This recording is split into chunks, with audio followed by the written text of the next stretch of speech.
And I've seen this now before I say the prayer for you alone. A father had 2 children. He called the children. Said, now I'm about to go. He called the first son. After I said, well, I've been advised for so many times, but see, you didn't take my advice. My son, goodbye.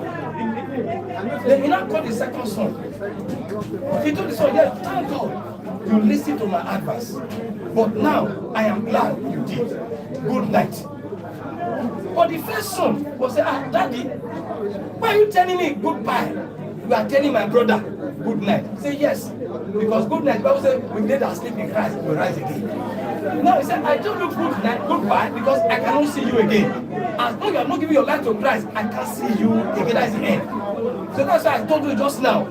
The hand the raise of death, there are 2 aspects. That's why people telling me, bye bye, I cannot see you again. And like I said, there are some guys, the second son, he said, no, for your second son, I said, good night, because when I die, when we wake up, I will see him again. So what happened to the first son? He started to cry. Daddy, no, I don't want to be like that. I am ready to surrender my life to Christ. And the last minute, he gave the life to Christ. How many people have the opportunity to be the last minute? Because nobody knows what tomorrow will be.